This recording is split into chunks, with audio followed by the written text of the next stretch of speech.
Audio lecture on the Cold War from 1946 to 1991. Key concept. This lecture is going to be divided up into a couple of themes. Theme number one from the Cold War is that the United States and the Soviet Union both emerged from the Second World War as the two dominant and now enemy superpowers. They will become engaged in a dangerous Cold War. The Cold War soon became a global ideological conflict between democracy and communism. Most of the Cold War, you do not see outright fighting between these two power nations. Instead, you see very cold and tense diplomatic things going on, but you will see some hot spots in the Cold War in places like Asia as well as in Cuba. Most of the time, when there are hot spots in the Cold War, the fighting is done actually by folks other than directly these two superpowers. Almost like the folks that are fighting are being supported by these two superpowers, and they're almost like wars by proxy. We'll talk about that as we go through the lecture. Roots of the Cold War, first of all, go back to, of course, the end of World War II. It started with the wartime conferences that we covered at the end of the war. The Yalta Conference, in particular, of 1945, is where we saw Stalin pledged to allow democratic elections in Eastern Europe, but he later reneged on that promise. We also see at the Yalta Conference that it was decided Germany would be divided into 4 zones of occupation controlled by all of the Allies. The US, France, and Britain would have the western part of Germany, or would guard the western part of Germany and shepherd them on their recovery towards democracy. And the USSR would shepherd the eastern half of Germany on their recovery. And of course, the eastern half of Germany will develop a communist based government as a result of being under the wing of the USSR. Eastern Germany will become a puppet state or a satellite state to the Soviet Union. After the war, the Soviets dominated their zone and did not allow for the reunification of Germany because they fostered a government there that was sympathetic to communism and ultimately, as I said before, a puppet regime or a satellite state to the Soviet Union. This will keep Germany divided between the Western democratic half and the Eastern communist half until 1991. Key concept. The Yalta Conference, to continue, also called for the United Nations to meet in the U.S. beginning in April 1945. The Soviets, as you recall, would have 3 votes in the General Assembly, but the U.S., Britain, USSR, France, and China would all have permanent membership in the Security Council, which would have veto power over anything passed by the General Assembly.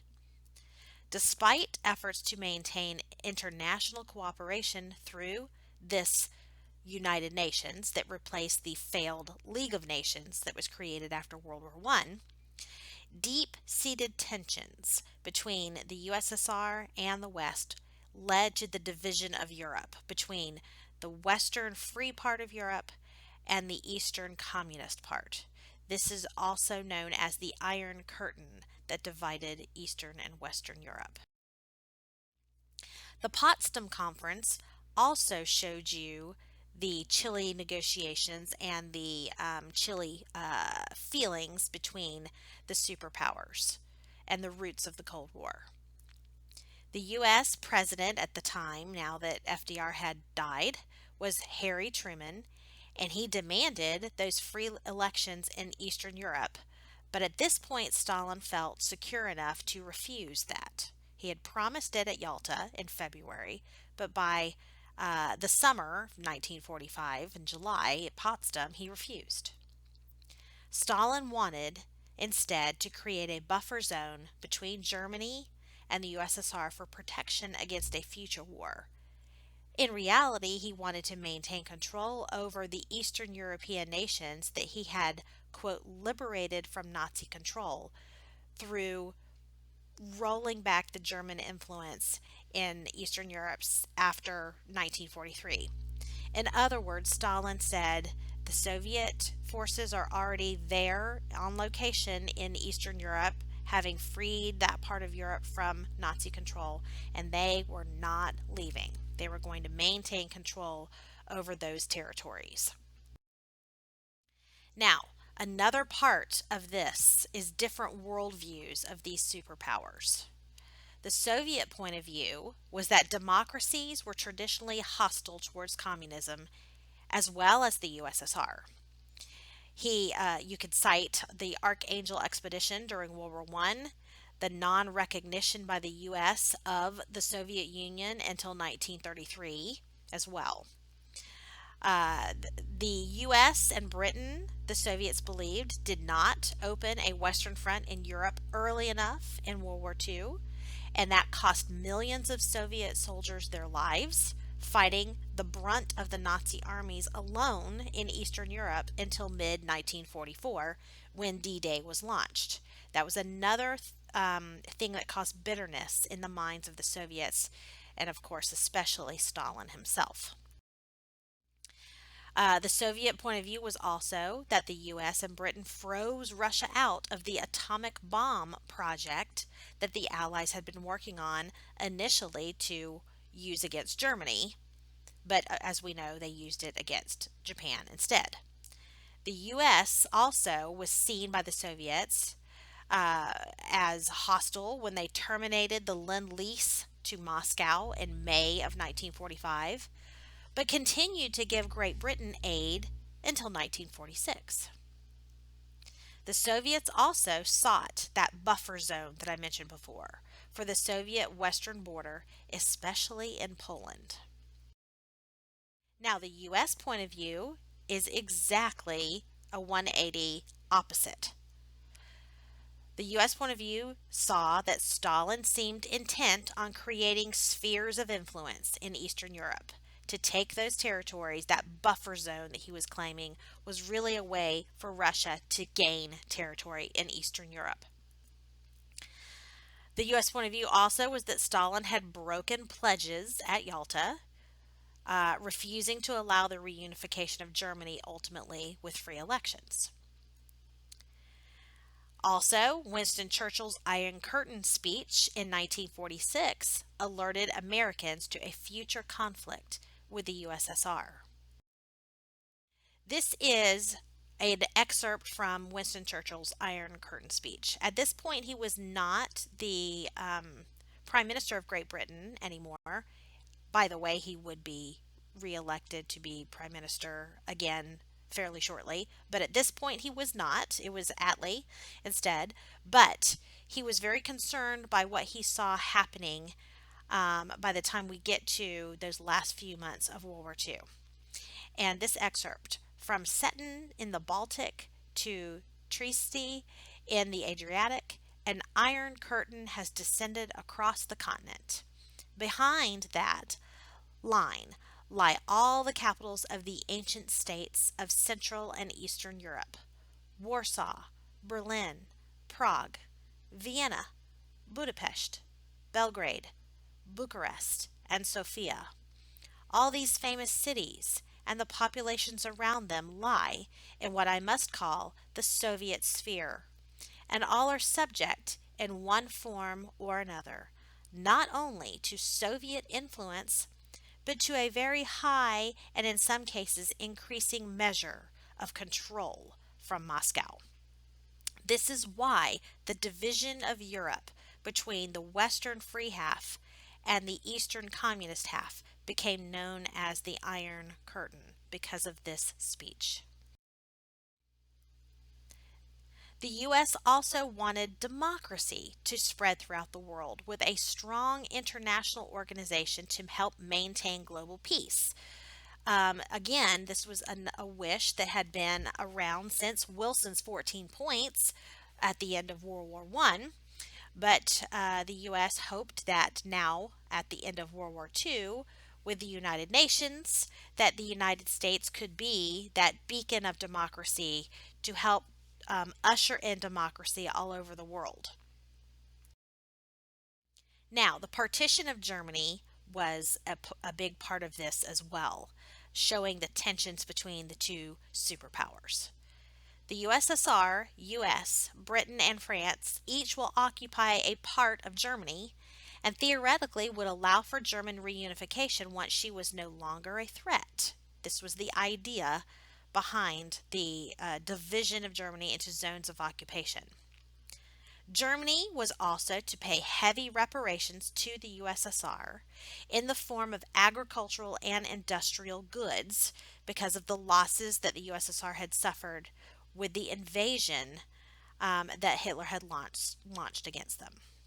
The Soviets dominated their eastern German zone and eventually would not allow for reunification to happen, even though that was the original plan. They did not want a revitalized Germany that could once again pose a threat. So they refused to allow the eastern half of Germany that they had occupied to thrive economically. Instead, Eastern Germany will languish under a communist puppet government that will be propped up by the Soviets, and ultimately that will keep that part of Germany from being able to reunite with the western half of Germany that will eventually develop a capitalist economy under a democratic form of government, and it will thrive. The Soviets also stripped East Germany of much of its resources as the reparation payments for the war. This was another reason why Eastern Germany would languish economically. So here is the partitioning of Germany. The red area is the Soviet controlled Eastern Germany. German territory in the east of the Oder-Neisse line, light beige, was ceded to Poland, while a portion of the easternmost section of Germany, East Prussia, Königsberg, was annexed by the USSR as the Kaliningrad Oblast. The other portions you can see by designated with the flags were occupied by the Western Allies. Eventually, however, Great Britain and France will not be able to maintain control over their territories very effectively because they economically are not able to. And so the United States will have to kind of be the guard of democracy in that half. If you note, the city of Berlin, which is located smack dab in the middle of the Soviet zone, was also divided into zones of occupation. The western half of the city of Berlin will be occupied by the Western Allies, the eastern half by the Soviet Union. This puts those folks living in the western half of Berlin in a precarious position because they are surrounded on all sides by Soviet forces. This is going to be an issue later on with the Berlin blockade that Stalin initiates and the Berlin Airlift that the Western Allies will respond to that blockade with. We'll talk more about that in a bit. The US and Western Europeans believed the German economy was vital to the recovery of Europe, so they learned their lesson from what they saw happening after World War I, that if they did not build up the German economy, that the German people were more susceptible to a totalitarian takeover that had happened after World War I. The fascists are gone at this point, but communism, as we know, is still around. The communist kind of totalitarianism is still around. And the US and the Western European allies did not want their portion of Germany, the portion that they had occupied, I should say, to fall prey to a communist takeover. due to being economically depressed. So instead, they will work very diligently to help that part of Germany recover economically after the war, and therefore they would be more inclined towards maintaining a democratic style government. Lessons learned after World War One. In 1949, Western Germany became an independent country as a result of this. The US, France, and Great Britain will give back each of their zones, and Western Germany will become a free democratic state. The Federal Republic of Germany is what it will be called, and it would be led by Konrad Adenauer between 1949 and 1963. In 1949, Eastern Germany, which was the Soviet zone, would be formally established as what would be called the Democratic Republic of Germany. And it would be led by Walter Ulbricht from 1950 to 1971. Now, I want to say something really quick right here. It is not democratic and it's not really a republic. It is a communist regime that is being supported and held up by the Soviets. So Walter Ulbricht was basically a puppet ruler for the Soviet Union in East Germany. Don't let the name, quote, Democratic Republic of Germany fool you. It was not democratic and it was not a republic. It was a communist government, puppet government, being propped up by the Soviet Union. Ulbricht's communist regime was heavily influenced by Moscow. Key concept. Okay, so part of the Cold War that needs to be understood is the containment policy that the United States developed.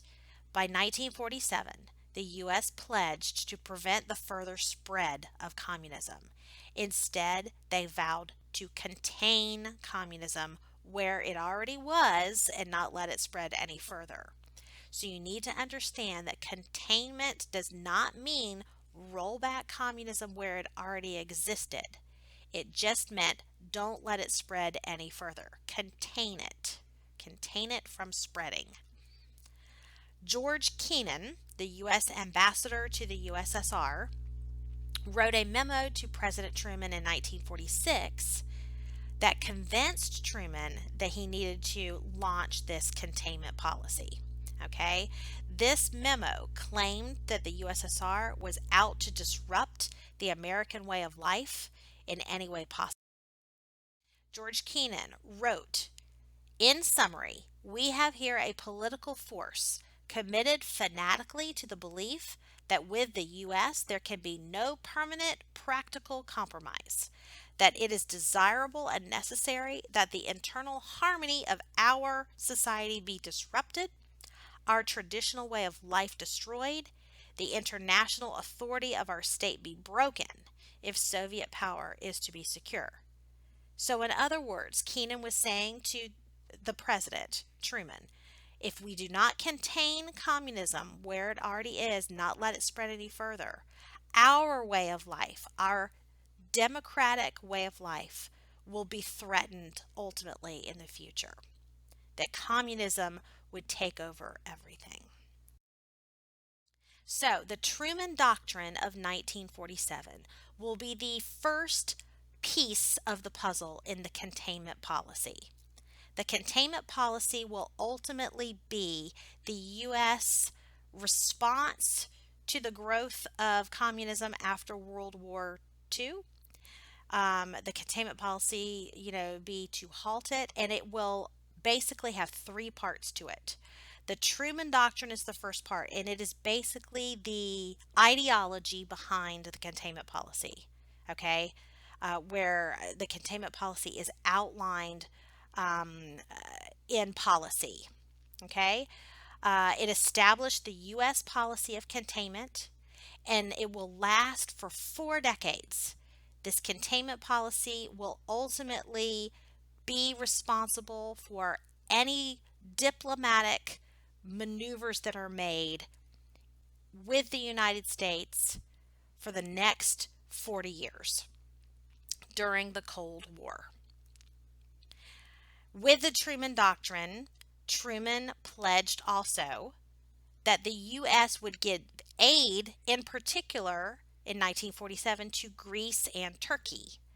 Those countries had communist insurgencies that were going on because of their location in the Balkans region. That was an area that Russia had always wanted control over. And these were areas that the U.S. believed democracy should be protected. The U.S. also pledged that it would help any country financially that was struggling to defeat communism. This part of the Truman Doctrine actually leads to the second leg of the containment policy, the economic leg. So the Truman Doctrine of 1947 is what I guess you could call the ideological leg of the containment policy. Like a stool with three legs, this is one leg, the Truman Doctrine. The second leg is the economic leg of that three-legged stool for the containment policy, the Marshall Plan. This would continue from 1949 and 1951. This was a pledge that the United States would send a massive financial aid package of $13 billion to help the war-torn parts of Europe recover from the war. Now, this meant that we were pledging 13 billion US dollars to funnel that money into, in particular, Western Europe that had not already fallen to communism, in order to prop up those economies, help them rebuild from after World War II, in hopes that by solidifying their economies, they would be less likely to fall prey to a communist takeover. Remember what we said before with totalitarian regimes. Economically depressed nations are more susceptible to totalitarian takeovers. The only totalitarianism left was communist totalitarianism, left-wing totalitarianism. So the threat of a communist takeover was something that we could not afford to allow Western Europe, our best trade partners, to fall to that, because then we would be cut off from having influence there as well as trade there forever. The purpose of the Marshall Plan ultimately was to prevent communism from spreading into economically devastated regions, but also while fostering trade between the US and Europe. By spending the $13 billion now, in the next generation, the United States would have strong economic trade partners in Western Europe. And therefore, not only could Western Europe pay back the $13 billion they borrowed from us, but it would ultimately pay off more in the trade we would get from them. So this was an investment on the part of the United States. Yes, it would cost the taxpayers $13 billion right now, but it was an investment that would pay off the next generation with trade and with wealth for the United States as well as for the Western European nations, her best trade partners. The result, of course, of the Marshall Plan was that Western and Central Europe will recover economically from the war.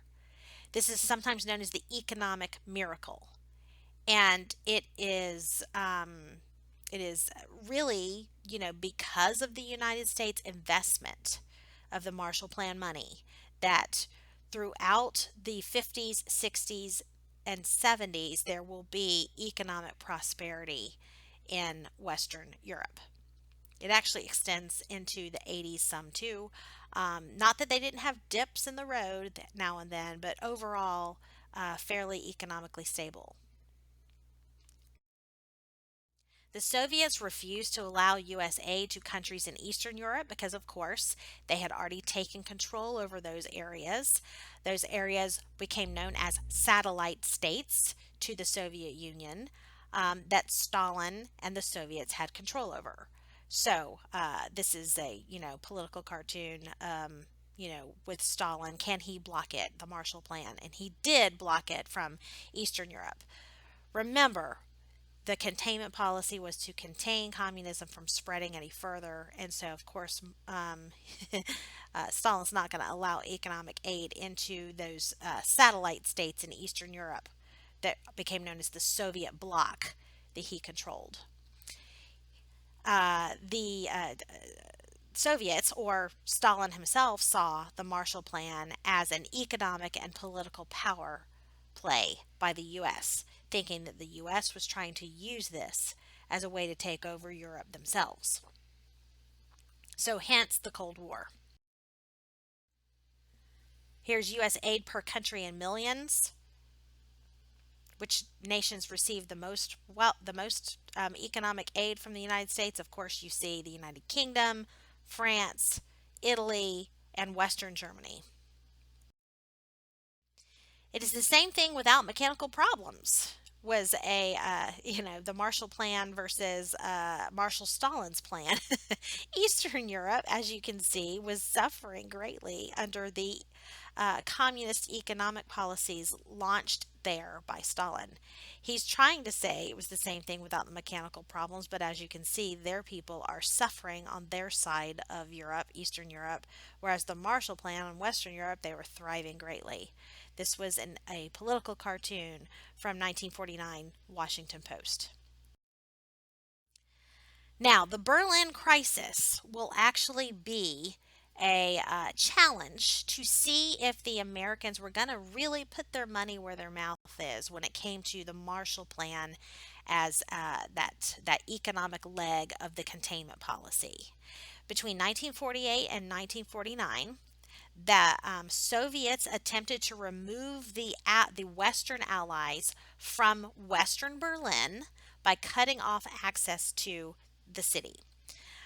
This is what I told you about before when I showed you that map. The western half of Berlin that was under the shepherding of the Western world, of the United States, Great Britain, and France, was in a precarious position. The Berlin crisis started with a blockade. Stalin decided to blockade any supplies reaching the Western Berliners from Western Germany or Western Europe. Berlin, as I said here, had been partitioned into 4 sections, just as the whole of Germany had been partitioned. The city was located, however, within the Soviets' eastern zone in a precarious position. Stalin ordered that all roads leading into West Berlin be blocked by Soviet troops to try to force the Western occupiers to leave that area so it could be absorbed into the Soviet realm. Again, there's that map I showed you before. And here's the division of Berlin up close. The crisis became one of the high tension points of the Cold War in Europe. Many thought the conflict could have escalated into World War III, but thankfully it did not. The U.S. instead organized a massive airlift, sometimes known as the Berlin Airlift, of 277,000 flights into the city, into western half of Berlin, carrying food, medicine, and other necessary supplies. By doing this, the United States was able to break the back of the Soviet blockade. After 11 months, the Soviets agreed to lift the blockade. By this point, it was 1949. There's how the Berlin Airlift worked.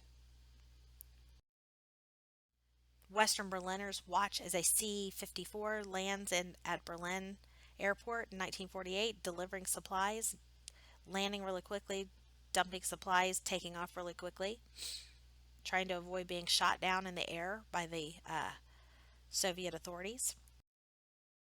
Ultimately, the Berlin Airlift, the success of that, would maintain that Western Berlin would remain free. By the 1960s, however, 1961, the Soviet forces, now under a different dictator because Stalin had died, will decide that they need to build a wall dividing the city in half.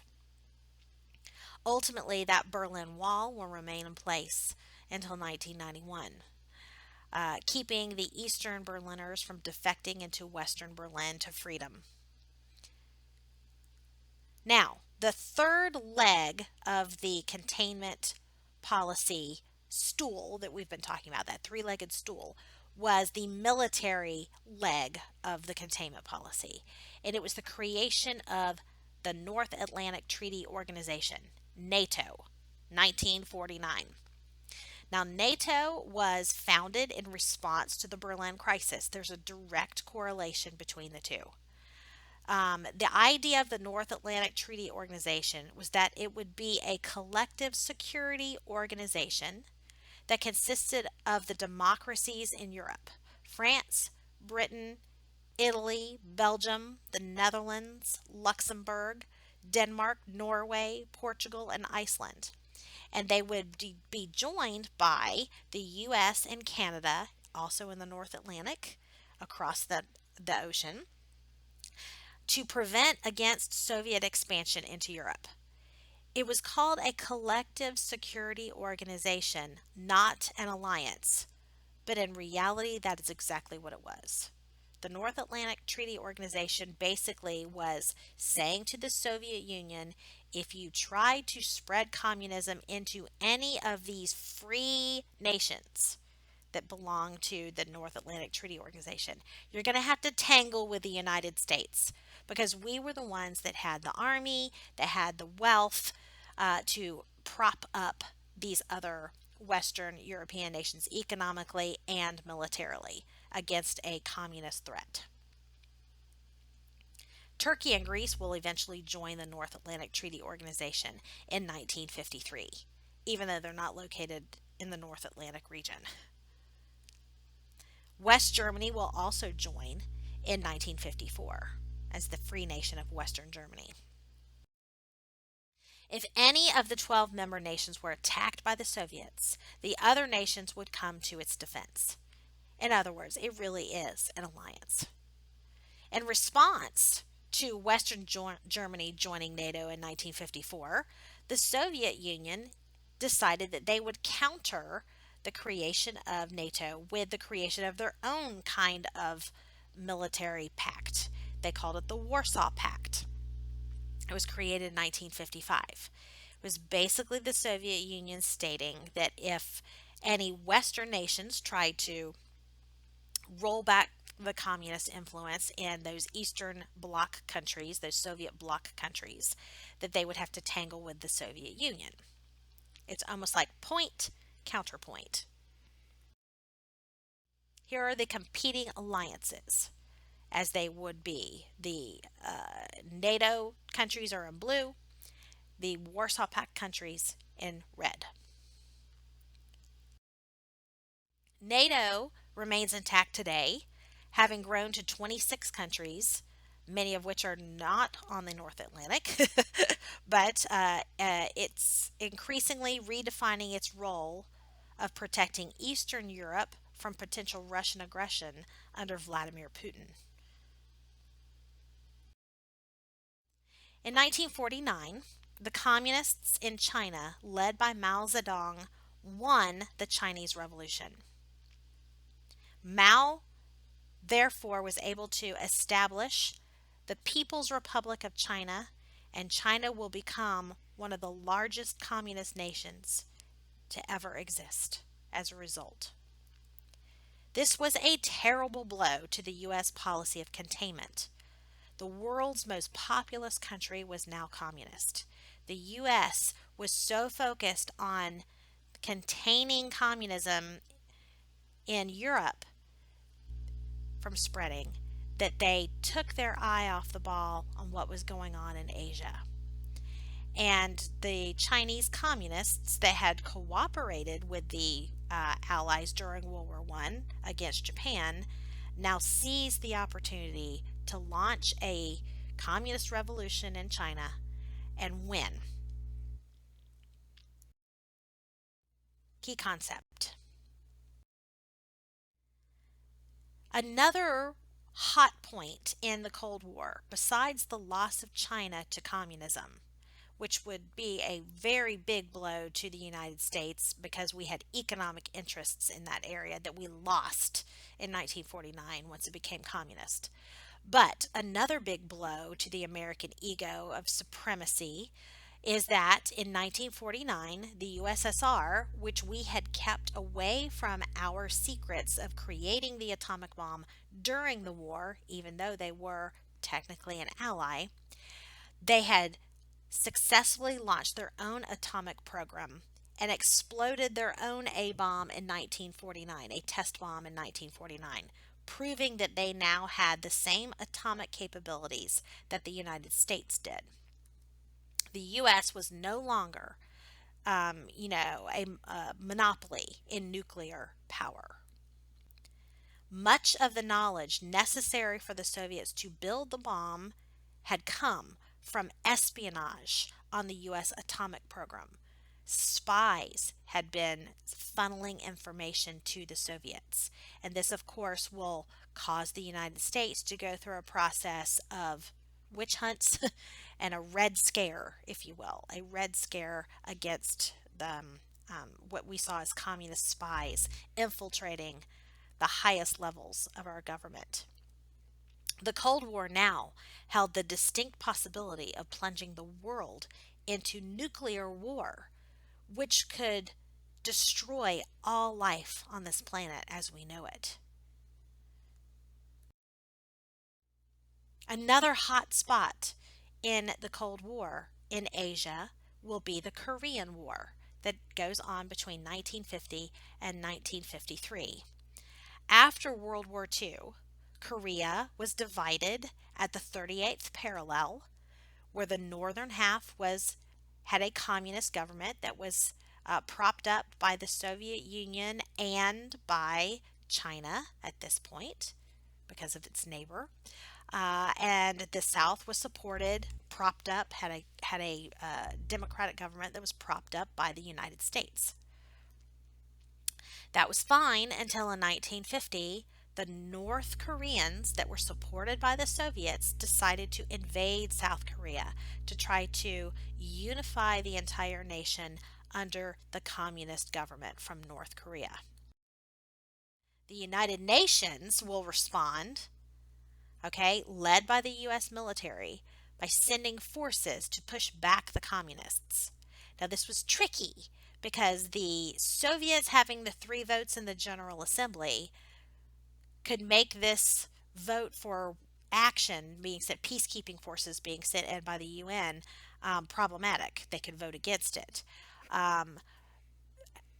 Surprisingly enough, the vote went through the General Assembly, even though the Soviets had 3 votes against it. But then we had to worry about that veto in the Security Council. The USSR could veto it in the Security Council. Fortunately for the United States, there were other negotiations going on in the UN at the same time, and the Soviet delegate to the Security Council got miffed about an argument that was going on within the negotiations for these other issues that were going on. And he left the meeting. He stormed out of the meeting to go cool off. While he did that, the United States delegate to the Security Council brought up the vote to make sure that the Soviets were not able to veto it, and the motion passed through the United Nations.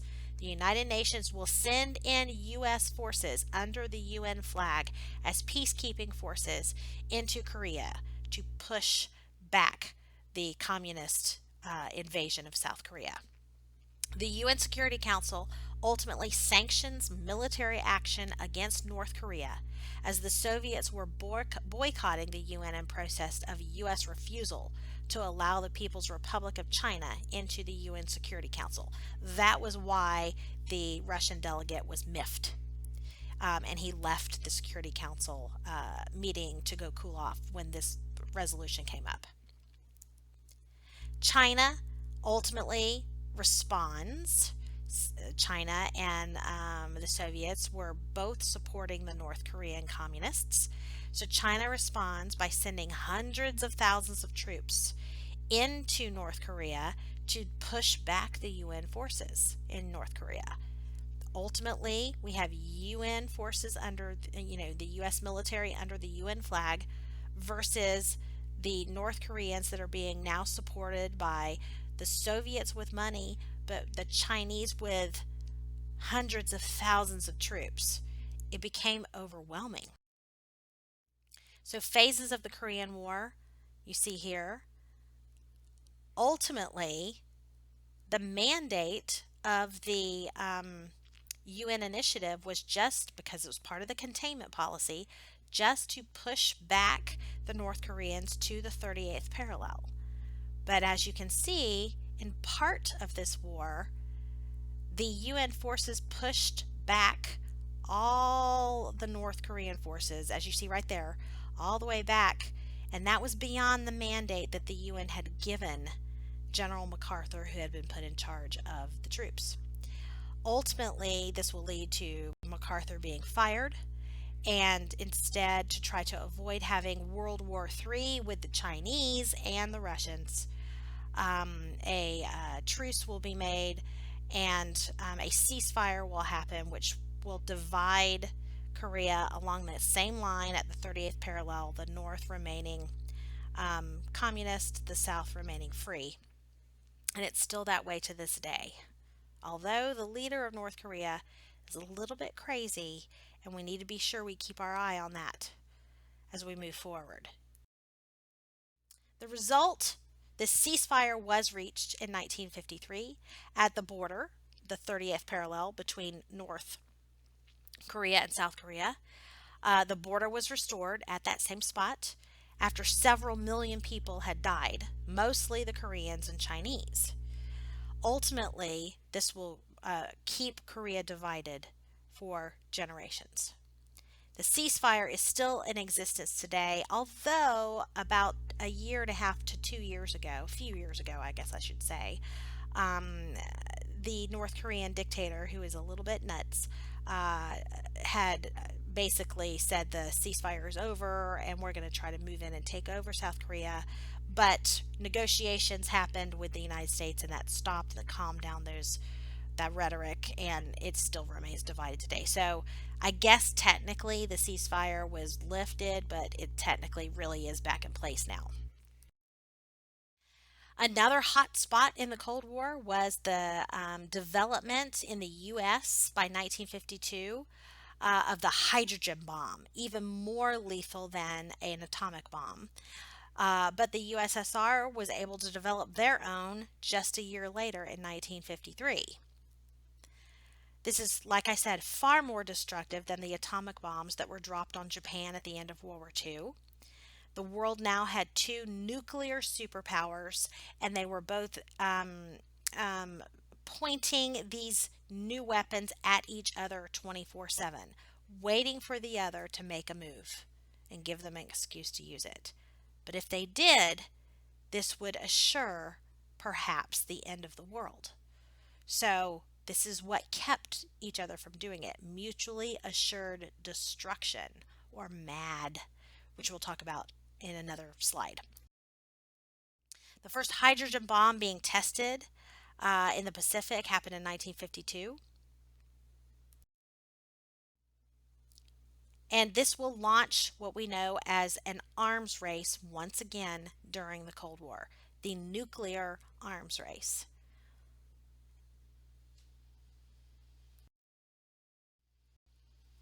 Here's another graphic showing you, as of 2001, which nations had the most nukes.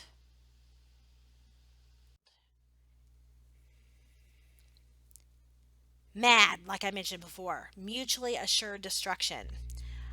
This was the real issue with the whole nuclear arms race. Mutual assured destruction, or mutually assured destruction, MAD, is a doctrine of a military strategy and a national security policy in which a full-scale use of nuclear weapons by two or more opposing sides could or would cause the complete annihilation of both the attacker and the defender. It is based on the theory of deterrence, which holds that the threat of using strong weapons against the enemy prevents the enemy's use of those same weapons.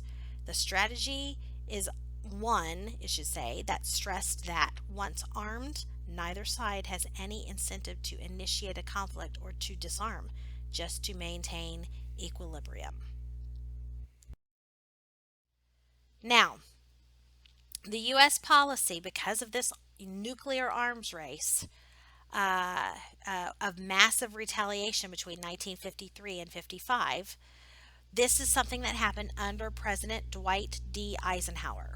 He had been the leader of the American troops at D-Day, so he was a war hero. He had become president in the 1950s, and he launched this policy, U.S. policy of massive retaliation, which temporarily shifted to helping Eastern European countries try to remove communism.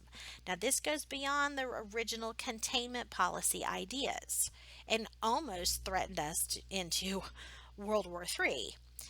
The U.S. had vowed to destroy the USSR with nuclear weapons if it tried to expand.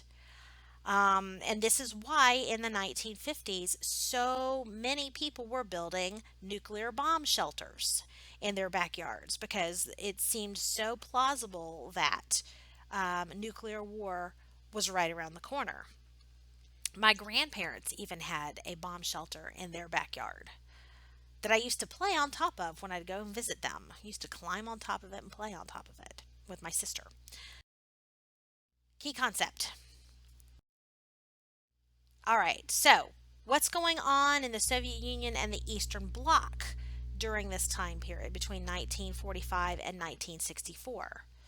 First of all, we need to talk about what's going on during the period when Stalin was still in control of the Soviet Union before his death.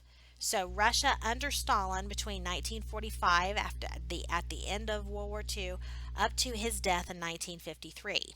Stalin reinstituted very oppressive rule after the war was over, his totalitarian dictatorship. The Great Patriotic War, as World War II was called, of the fatherland had fostered Russian nationalism and a little bit of a relaxation of his dictatorial terror policies. But once the war was over, he reinstituted those dictatorial policies. Stalin's struggles with the U.S. provided an excuse for reestablishing that harsh totalitarian dictatorship of the left wing. After the war, Stalin repressed millions of Soviet citizens living outside the Soviet borders when the war ended. As we know, those Eastern Bloc nations become satellite states to the Soviet Union. Between 1946 and 1953, the Soviet government was responsible for over 12 million deaths of its own citizens, more than any other period during the 20th century, even the Civil War and the purges that had happened in Russia earlier. This is because they were repressing the people, repressing their freedoms. Anybody who rebelled against this repression would be liquidated.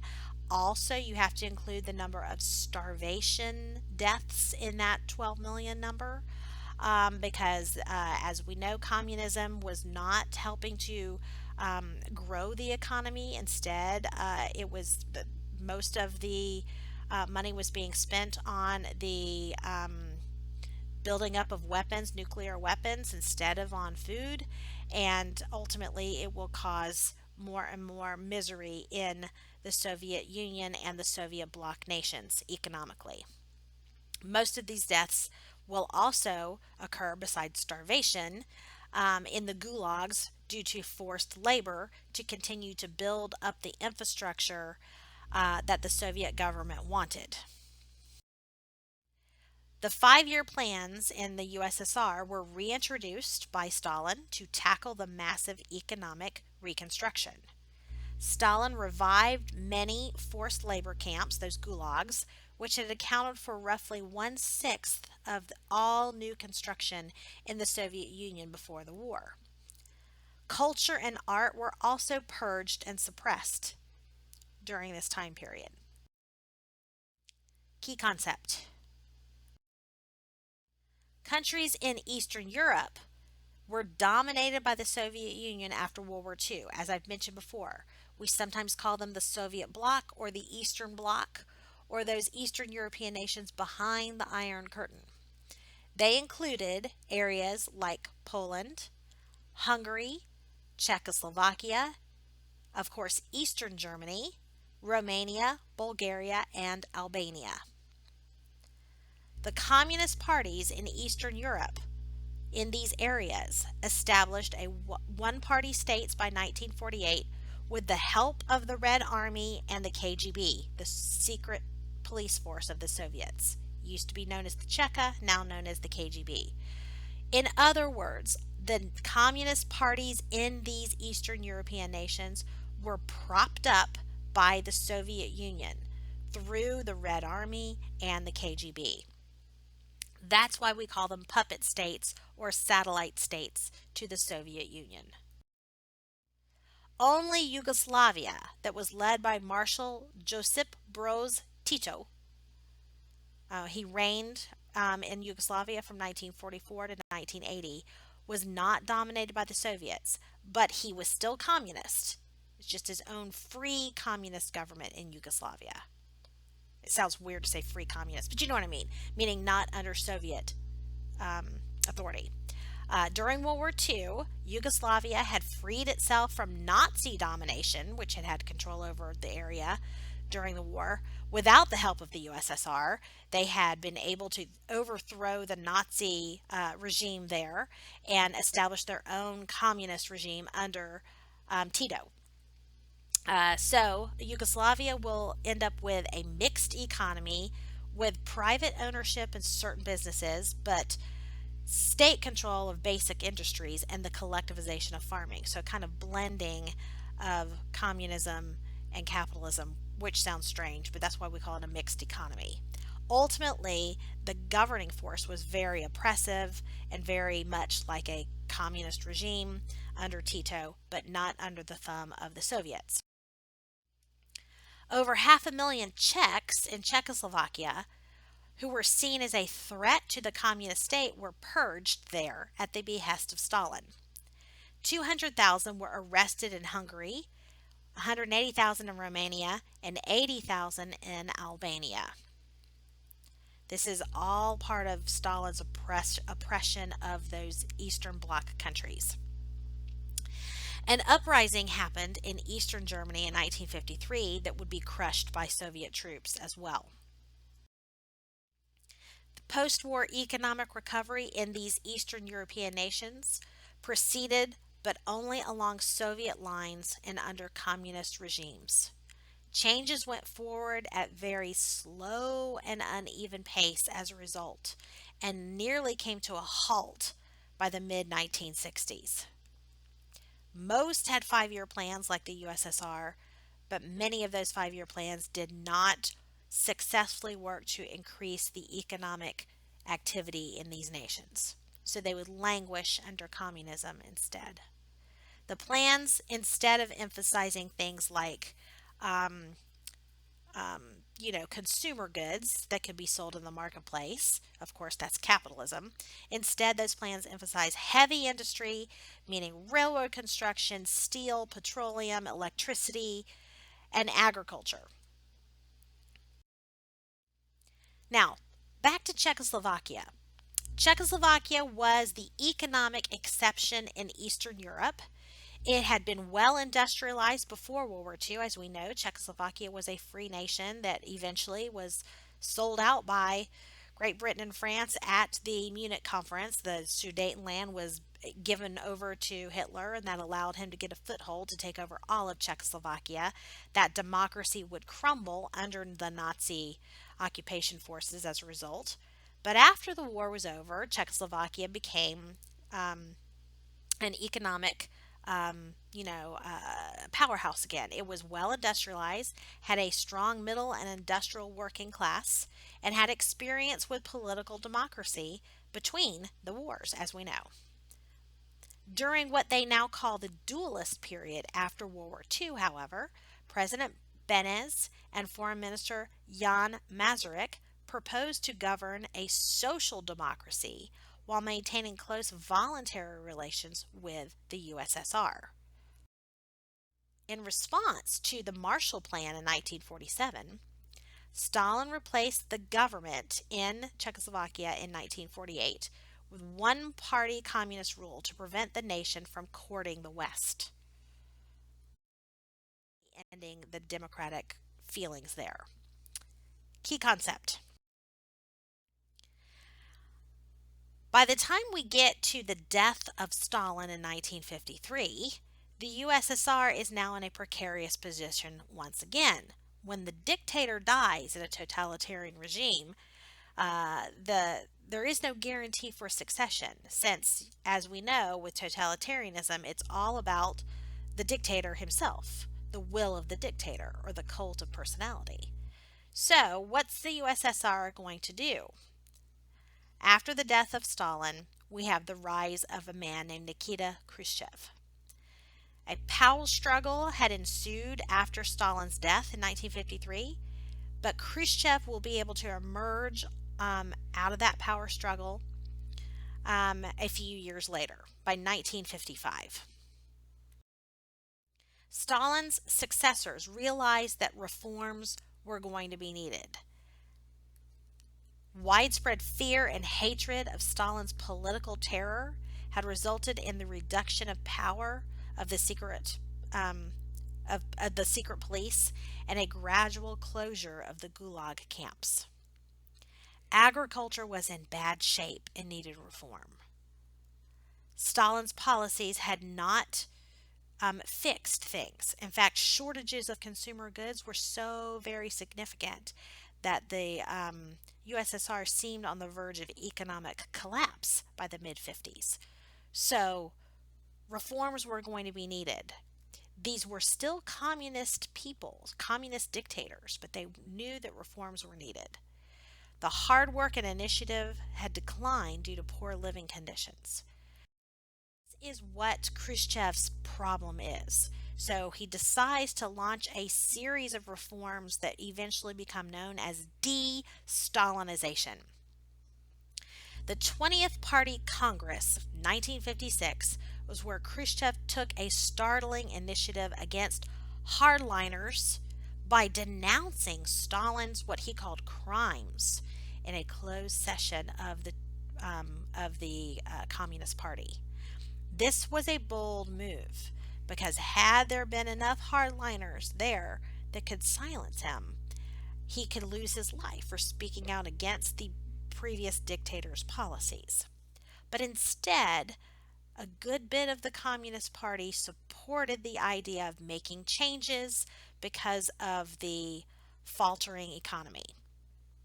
The secret anti-Stalin speech that Khrushchev made was probably the most influential statement in Russia since Lenin's April thesis in 1970. So what happened under Khrushchev's rise to power now and his new de-Stalinization policies were that resources would be shifted away from heavy industry and the military and instead towards the production now of more consumer goods and agriculture, but still under centralized economic planning, meaning communist economic planning. So what Khrushchev wanted to do is demote the influence of Stalin and his policies and promote the idea more of what Marx would have argued for in his Communist Manifesto. Ultimately, the worry that Khrushchev had was that the Communist Party and the regime in the USSR had become more about Stalin himself than about the ideology of communism. And he wanted to demote Stalin's influence and get back to what he saw as more true communism. Khrushchev sought to prove that communism was superior to capitalism, while the USSR would be the model communist state in the world. And that would allow for more communist states to grow and there to be a worldwide communist movement, that people would naturally abandon capitalism in favor of communism if they saw how well it could work in the Soviet Union with these new plans. Khrushchev also began wooing new nations, the new nations that had been created after the defeat of Japan in Asia in World War II. So new nations in Asia and also some new nations that have been created in Africa as imperialist nations are abandoning their colonies and those former colonies are granted their freedom.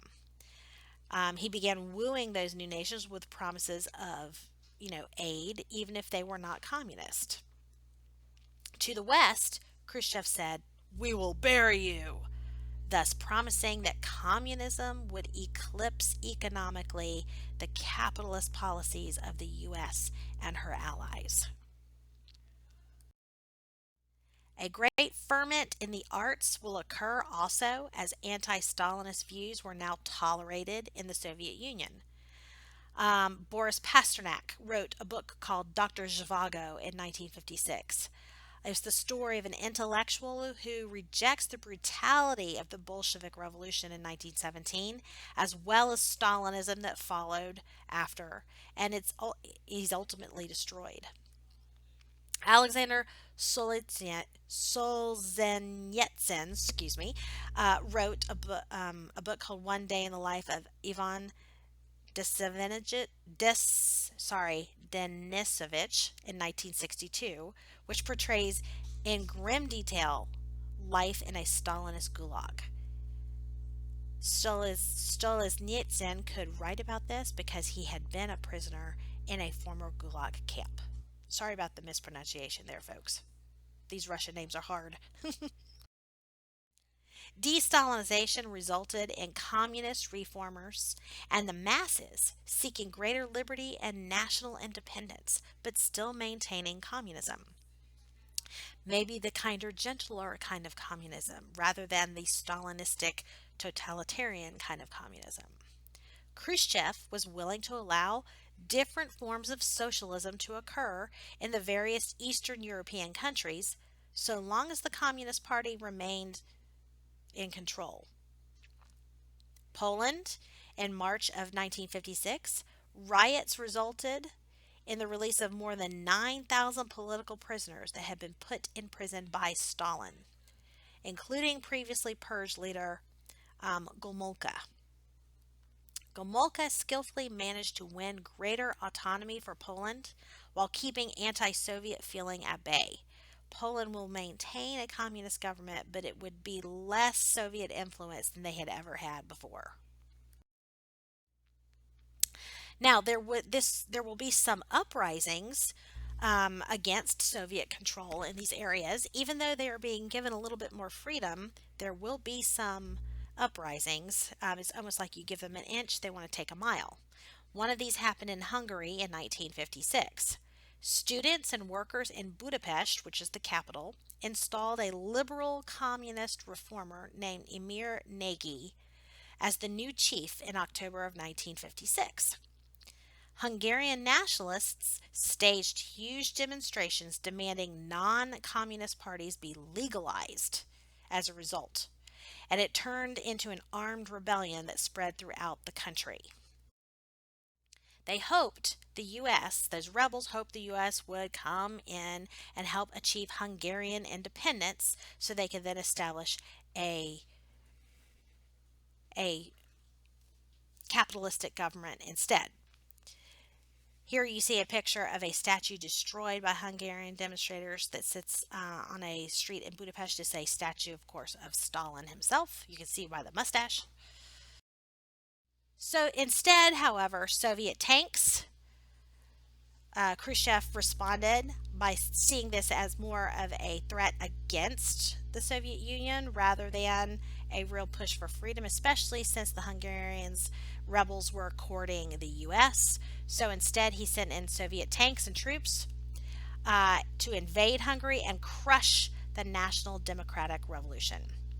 Ultimately, this will restore Soviet order in Hungary, and this will serve as an example for what will happen if these Eastern Europeans try to get out from under the thumb of the Soviet Union. János Kadar installed firm communist rule as a result. After the Hungarian invasion, most European nations hoped for small domestic gains while obediently following the USSR in foreign affairs. There will not be a lot of rebellions during Khrushchev's reign after he made an example of Hungary. The Cold War during Khrushchev's rule, what's going on, outside of the Soviet Union and the Soviet bloc. Relations between the USSR and the US did actually improve a little tiny bit in the 1950s with the rise to power of Nikita Khrushchev, at least initially. Khrushchev had initially sought what was called peaceful coexistence with the West so that he could focus on improving the Soviet economy instead. Austrian independence came about. The USSR agreed in 1955 to allow for Austria to have real independence for a neutral Austria after 10 years of an Allied occupation there. And this resulted in significant reduction in Cold War tensions for 2 years between 1955 and 1957. This will change later. The Geneva summit that happened in 1955, in July of 1955, was where the USSR met with the US, Britain, and France to try to begin discussions on European security and perhaps even disarmament of some of those ramping up of nuclear weapons. No agreements, however, came out of the Geneva summit. Unfortunately, nobody was willing to really give or compromise, and so ultimately hard lines would be taken. Things got worse when the Soviets launched Sputnik in 1957. A Russian satellite, Sputnik, was sent into orbit on a rocket, and this was an unprecedented achievement, and the Soviets beat us to it. This will cause all kinds of tension and problems in the United States. How could the Soviets get into space before we did? This will launch what is known as the space race between the two nations as part of the Cold War as well. It demonstrated that the USSR was ahead of the US in space technology. This effectively, as I said, began the space race with the US, as Americans were horrified that the Soviets had eclipsed the US technology in this area. And it will cause the United States to develop a space program through NASA.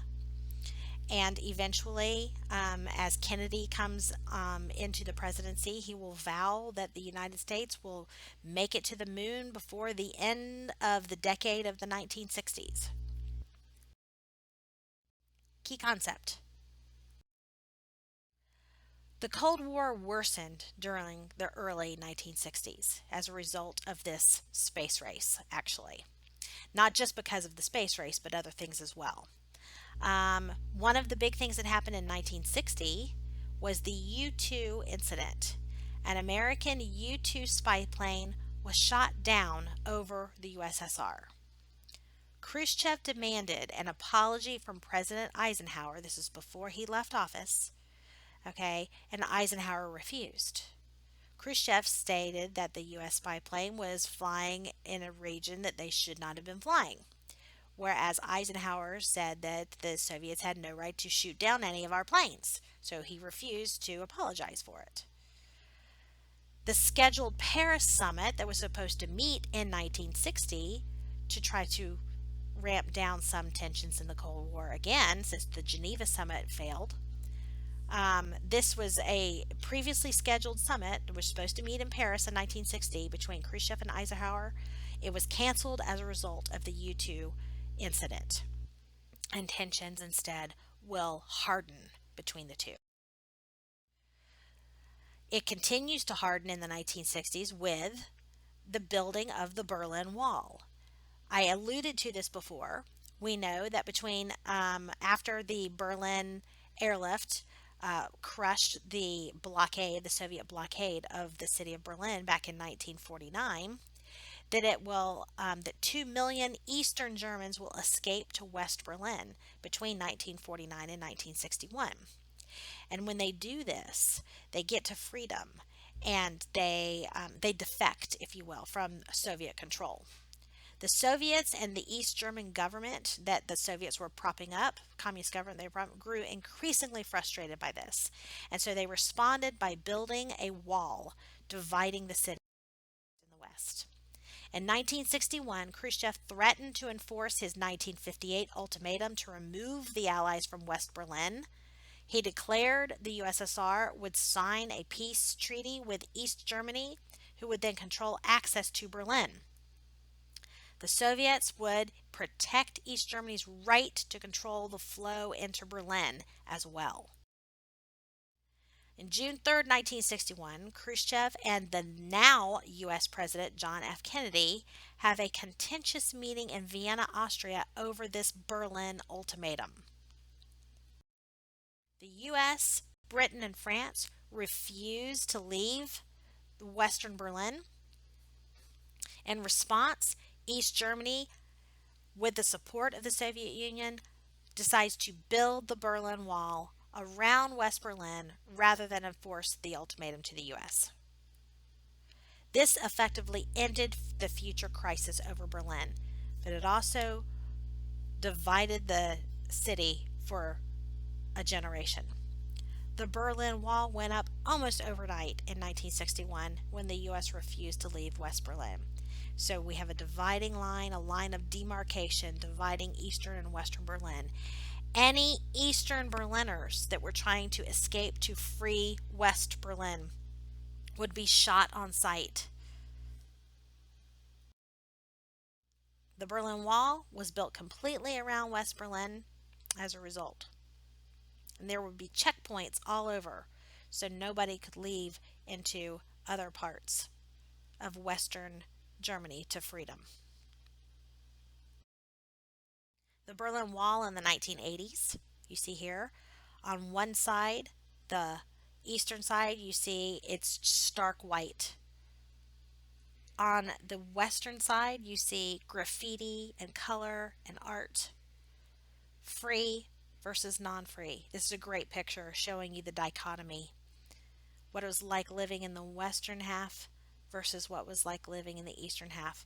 And all those who tried to escape living in the eastern half would be shot on sight. You see the soldiers there behind the wall, ready to shoot anybody who tried to escape. The Berlin Wall, in November 1989, we see demonstrators began chipping away at it.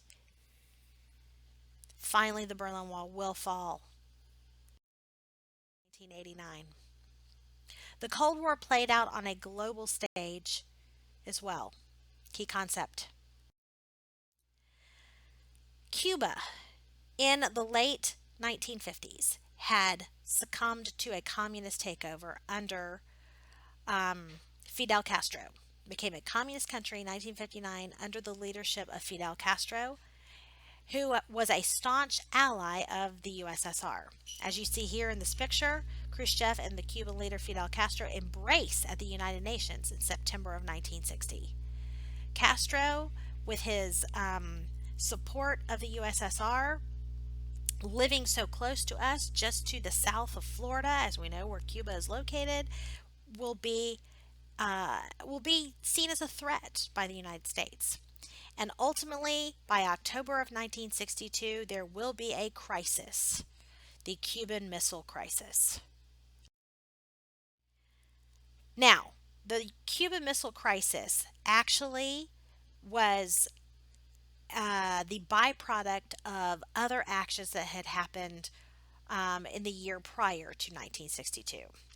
Back in 1961, after Cuba had fallen to the communist takeover in 1959, The U.S. in 1961 tried to launch a, uh, well, I guess you would say, support financially and militarily a group of freedom fighters to try to re-establish Cuba as a free nation.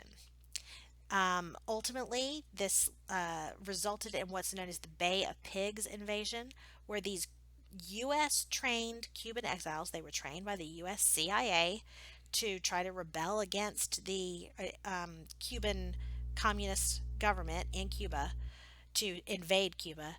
It proved unsuccessful, and it was a big flop for President Kennedy. In response, Cuba was angered. Fidel Castro was very angry, and so he agreed to allow for Soviet nuclear weapons to be placed in Cuba, pointing at the United States at all times.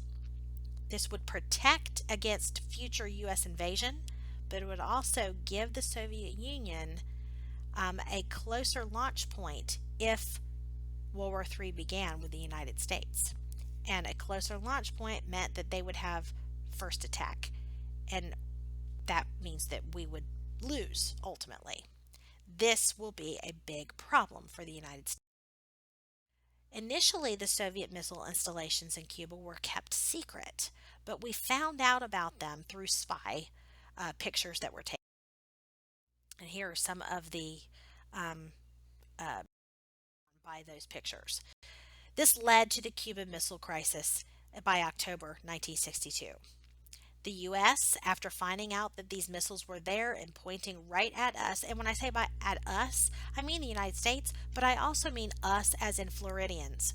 My parents were, of course, living here in Florida at that time, and they would tell me that this was the scariest that they have ever been about nuclear war happening. They really thought that their lives were going to be over in a matter of days. The Cuban Missile Crisis was where the U.S. demanded the Soviets remove those newly installed nuclear missiles from Cuba, quote, or else. The crisis became the closest the USSR and the U.S. actually came to nuclear war during the Cold War. Kennedy, it was a way for him to, by not backing down, by sending the ultimatum, it was a way for him to try to regain some of his charisma and his being seen as strong that he had lost with the failed Bay of Pigs invasion. He went on TV and used that to his advantage to sort of propagandize this to the American public. He delivered a televised message to the American people concerning the Soviet missiles in Cuba. He looked calm, he looked collected, and it made a lot of the American public respect him even more than they had before as a result.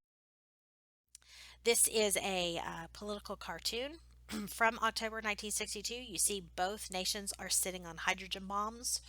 They are playing a game of arm wrestling, and they both have their fingers hovering over the button to push to launch their weapons at each other. The closest to nuclear war we ever came. Of course, we have Khrushchev on the left, Kennedy on the right. The U.S. placed a blockade, naval quarantine on any further missiles into Cuba, and Khrushchev eventually backed down, worrying that because we had missiles in Turkey that were aimed right at them. So Khrushchev agreed. They came to a compromise of sorts to remove the missiles in Cuba in return for the U.S. removing its missiles from Turkey that were pointed at the Soviet Union. And Khrushchev vowed never that the United States had to vow to never try to invade Cuba again.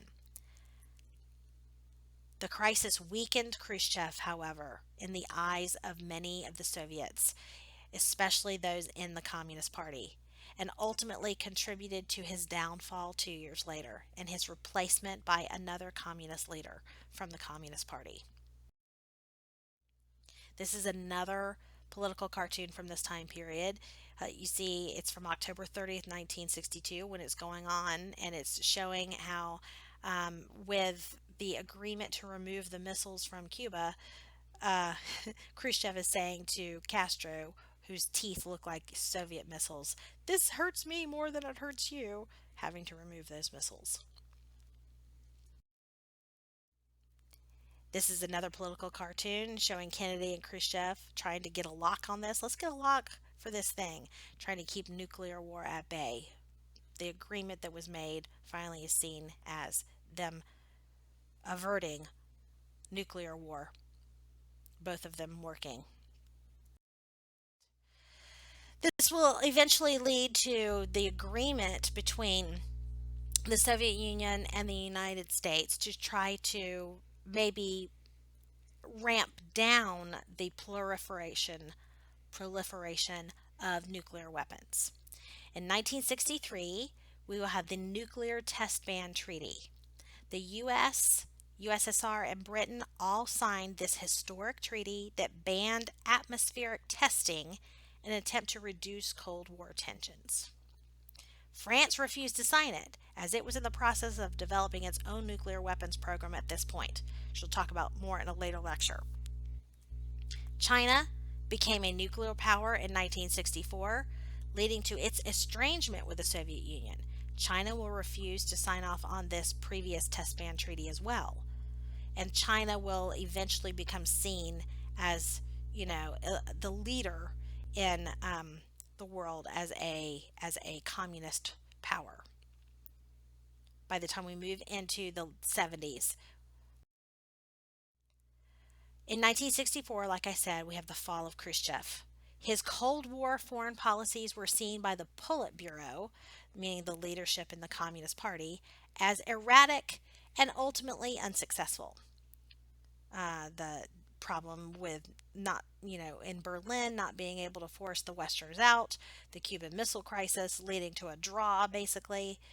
The expensive space and armaments programs that he had launched postponed any significant shift to consumer goods that he had promised when he originally came to power in 1955.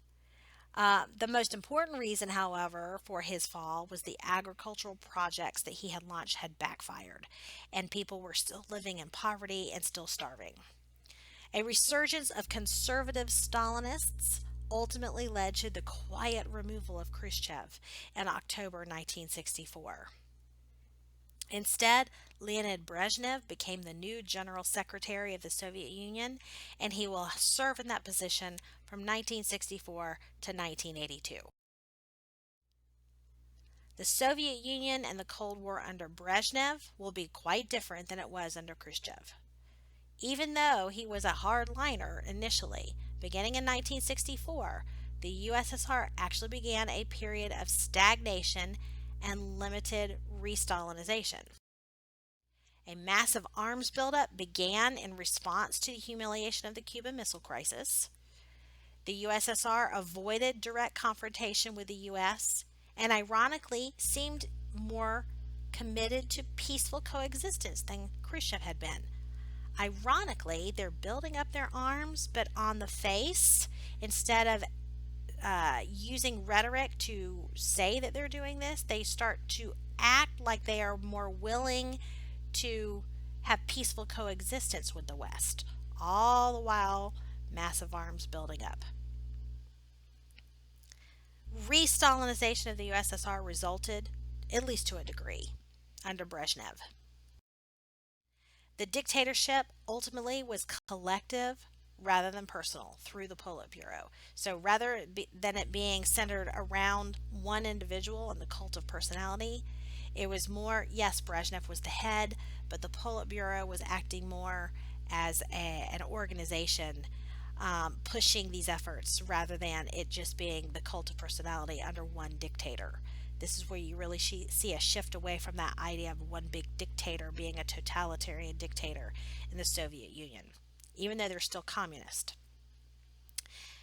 The intense conservatism of the Soviet ruling elite was determined to maintain the status quo in the Soviet bloc, maintain control over those areas. Celebrated nonconformists like Alexander Stolitsyn that we talked about before were permanently expelled from the country as a result. could not have them challenging Soviet direct control. Key concept. In Czechoslovakia, we have happening in the 60s the Prague Spring. This is the invasion of Czechoslovakia by the Soviets. What happened was in 1968,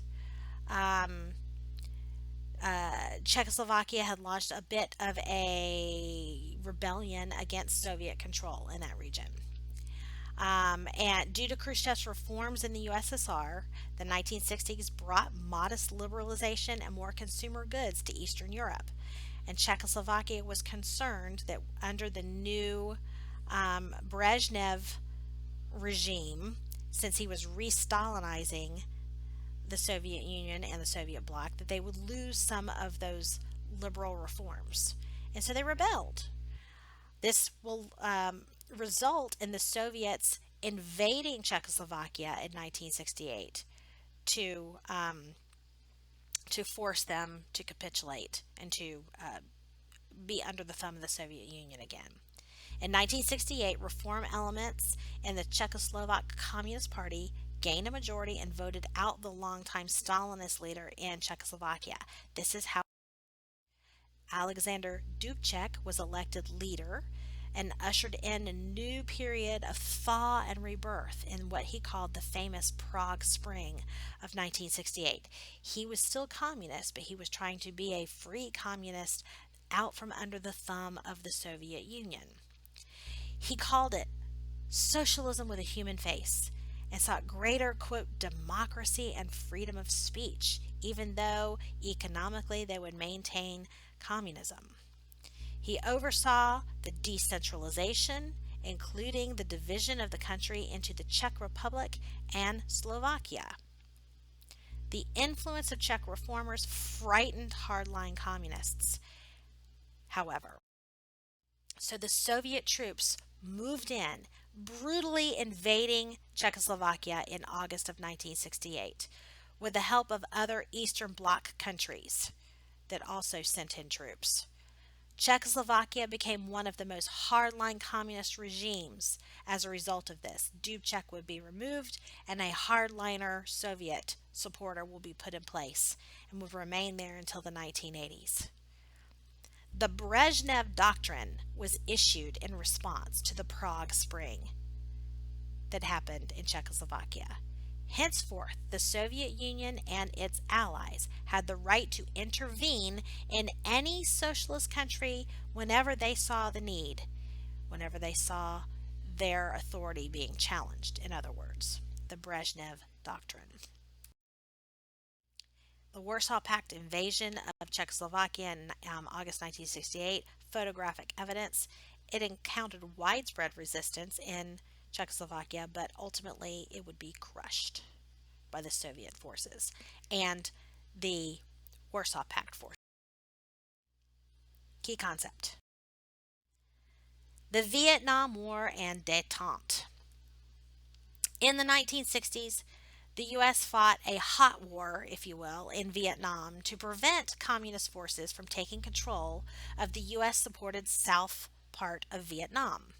Now, the reason the U.S. got involved in Vietnam had to do with the containment policy to contain communism where it already was, not allow it to spread from North Vietnam into South Vietnam. North Vietnam received aid from China, the Communist China, and the Soviet Union during the escalating conflict. So the U.S. President Richard Nixon hoped to gain Soviet aid in pressuring North Vietnam to agreeing to end the Vietnam War, but it didn't happen. This is all part of realpolitik. Nixon and his Secretary of State Kissinger believed the U.S. should pursue policies and make alliances based on its national interests rather than on ideological worldview.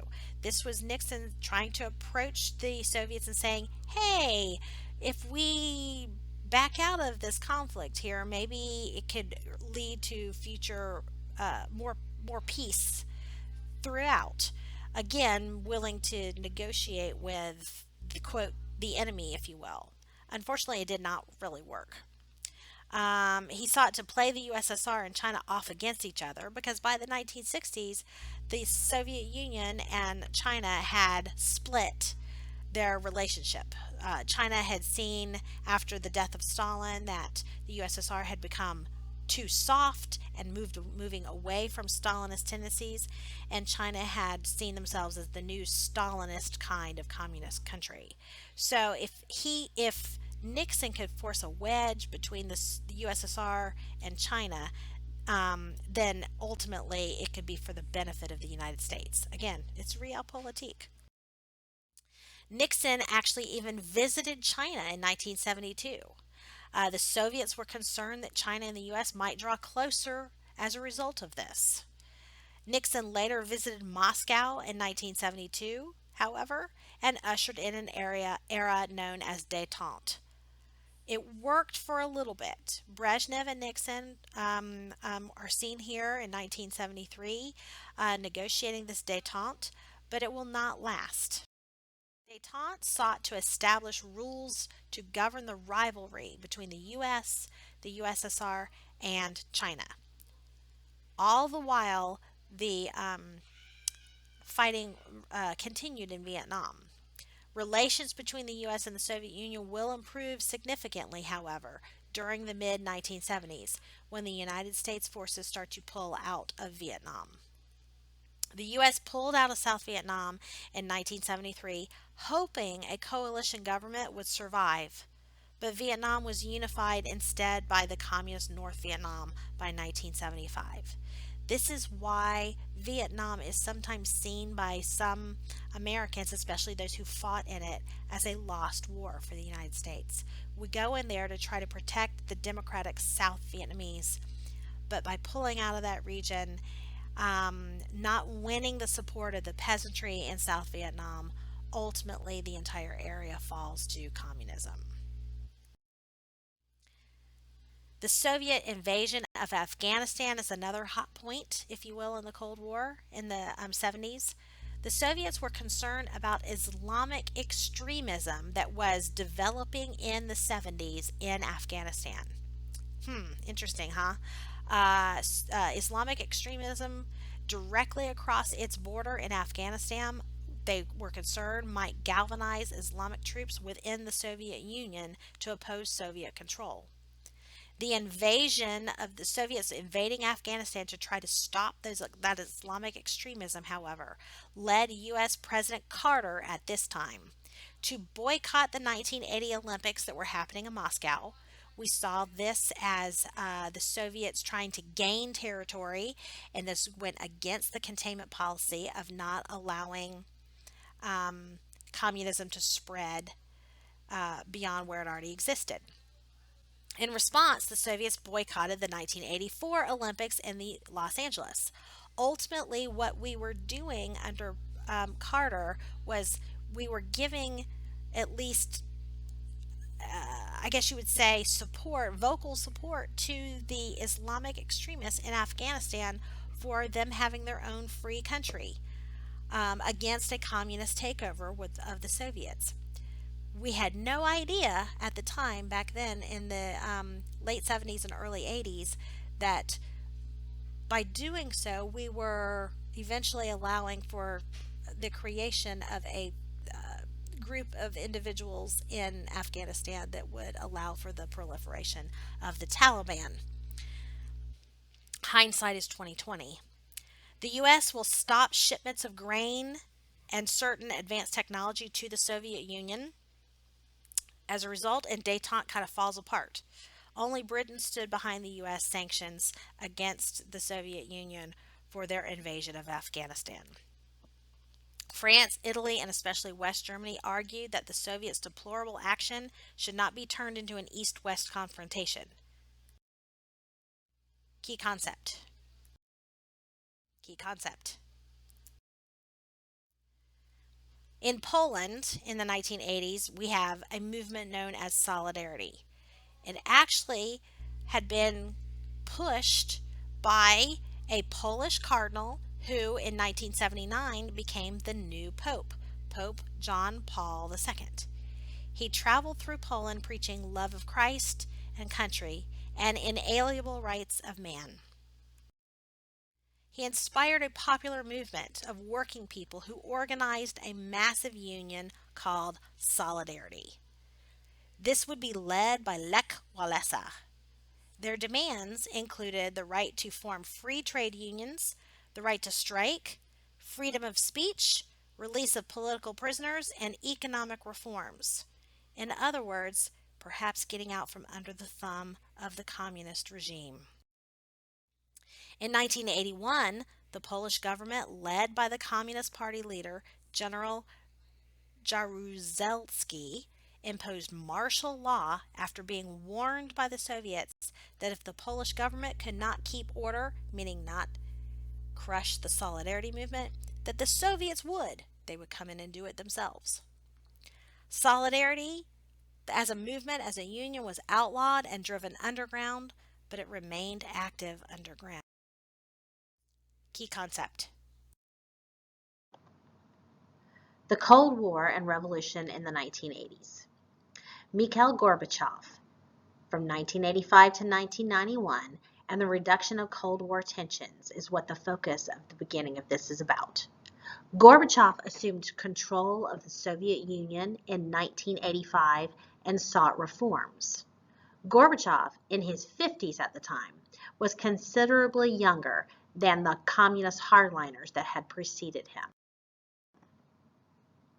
As a result, he decided to embark upon a program called Perestroika, which means restructuring.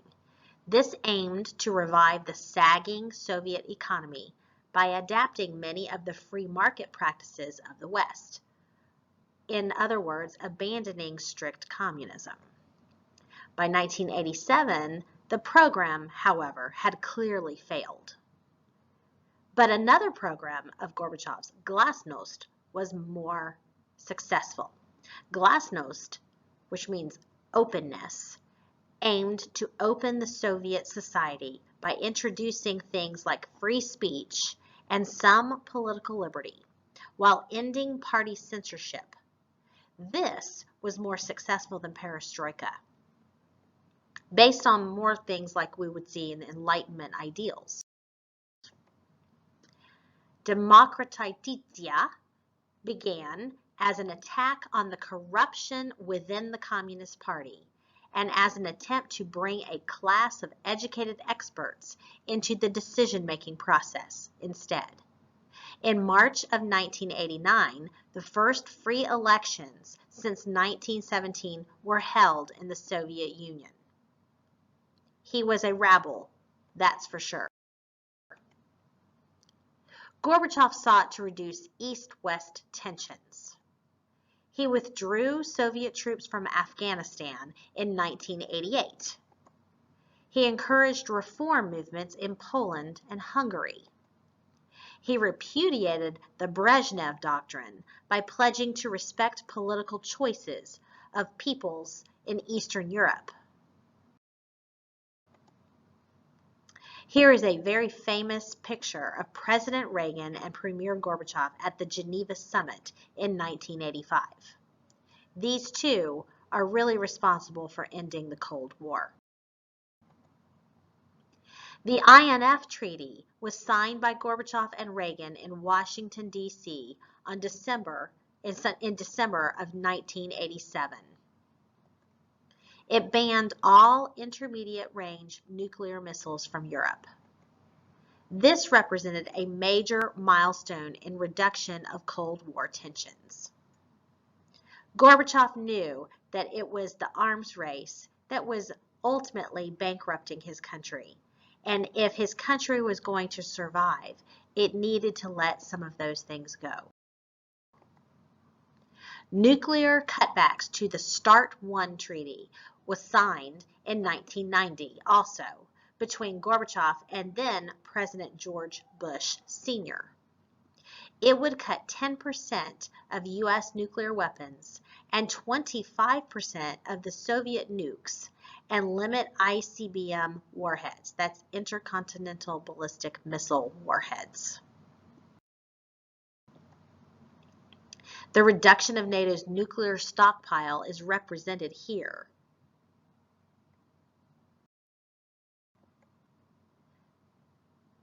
June 27, 1987, Reagan continued to pressure the Soviets to allow more freedoms in Eastern Europe, not stopping with just glasnost. And the very famous end of this speech was where he claimed, "Mr. Gorbachev, tear down this wall," referring to the Berlin Wall. Key concepts. The revolutions of 1989 will follow, and this will end the communist control of Eastern Europe, or what Stalin referred to as the Soviet or Eastern Bloc countries.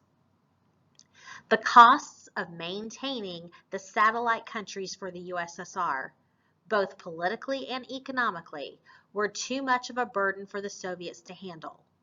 The Soviet Union was on the verge of economic collapse. That is one of the key reasons why Gorbachev was attempting all of these new policies. He actually was trying to save the Soviet Union by doing this, rather than dismantling it.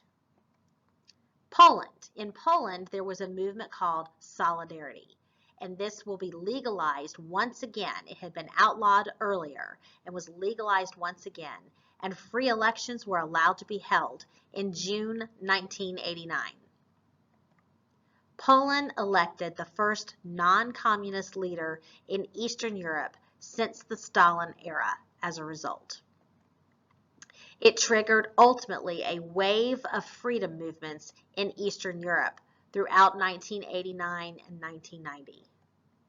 Lech Walesa became the president of Poland in 1990, but his movement, Solidarity, later broke up into factions. In Hungary, on October 23, 1989, Hungarian leaders proclaimed it to be an independent republic, independent from Soviet control. A coalition government emerged, and Germany, the Berlin Wall, finally came down in November of 1989. An East German government fell as a result. That communist-led East German government fell. November 9th, the beginning of the fall of the Berlin Wall. Eventually, people will chip away at that wall and tear it down.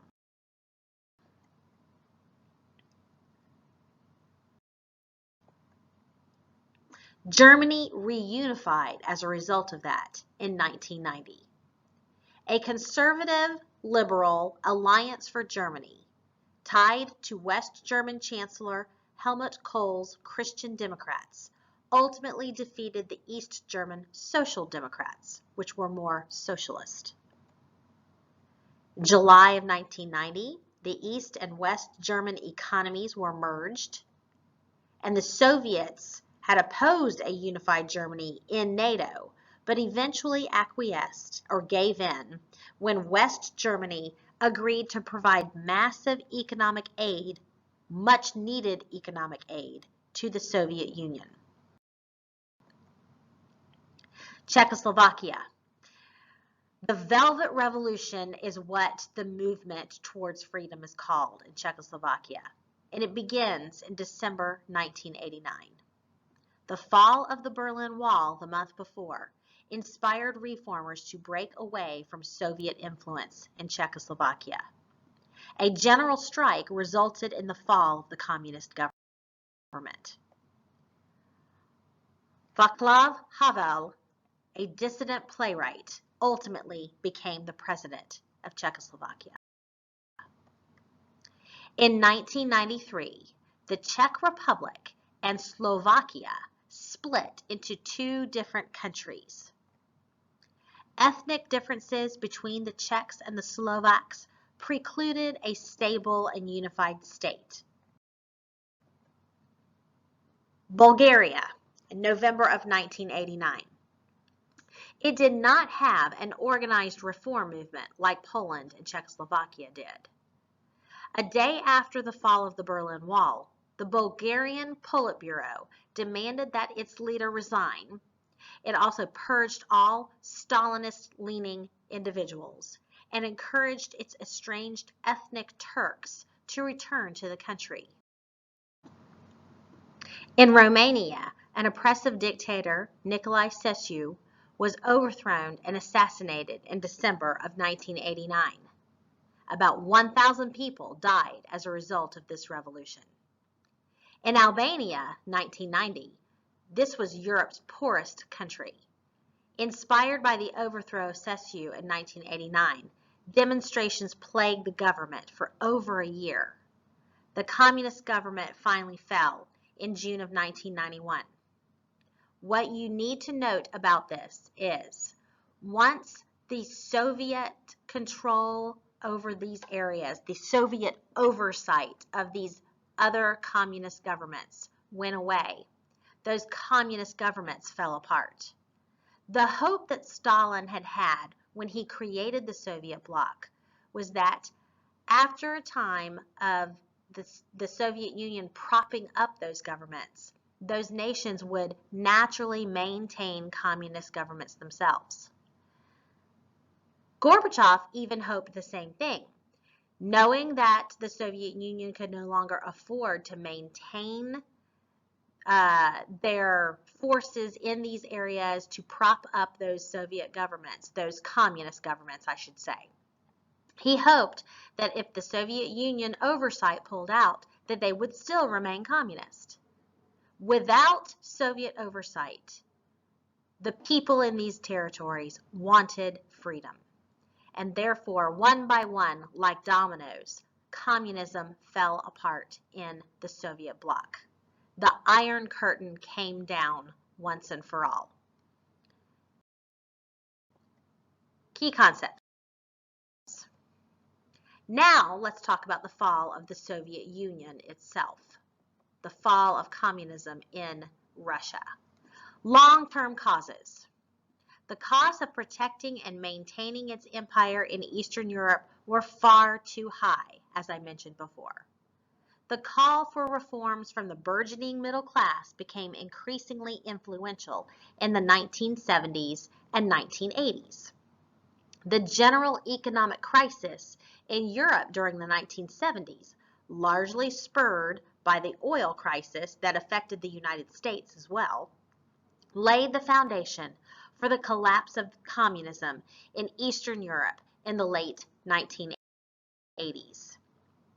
Nationalist resentment of the Soviet government grew among many of the Soviet republics that we just talked about, especially the Baltic republics of Latvia, Lithuania, and Estonia, eventually leading to the empire's downfall as a whole. The economy continued to lag since the 1960s. Although Gorbachev's perestroika policies sought to reform the economy, increased shortages of goods further frustrated the Russian people. The 9-year war in Afghanistan was a financial, military, psychological, and resource drain on an already weakened USSR. The Soviets finally retreated in 1988 in face of strong resistance by the Mujahideen. The Mujahideen had received some support from the U.S.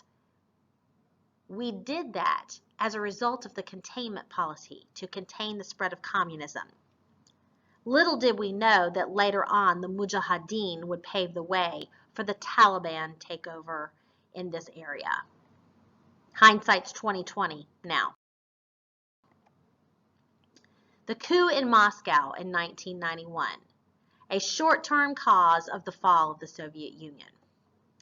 Communist hardliners, frustrated by the loss of Soviet power and prestige after the revolutions of 1989, attempted to overthrow Gorbachev, who they saw as the cause. The coup failed when the military refused to crush popular resistance. Boris Yeltsin was one of those that had defied the Soviet tanks in the revolution, in the coup, and he ultimately became a national hero as a result. This coup will fatally weaken Gorbachev and spell doom for the Soviet Union, paving the way for a new wave, and a new kind of government in the Soviet Union. Boris Yeltsin will ultimately be elected president of Russia, and he will serve in that position from 1991 to 2000. Yeltsin and his liberal allies declared Russia independent and withdrew it from the Soviet Union. All of those other republics in the Baltic areas followed suit. On December 25, 1991, the USSR dissolved into 15 separate republics. The republics remained economically connected for a few years via the Commonwealth of Independent States, the CIS. Russia assumed the Soviet Union's seat in the United Nations Security Council. So now we no longer have a Soviet Union, but we now have an independent Russia that is no longer in charge of maintaining communism in those other areas. Communism is faltering, at least in Russia. Fall of the Soviet Union map.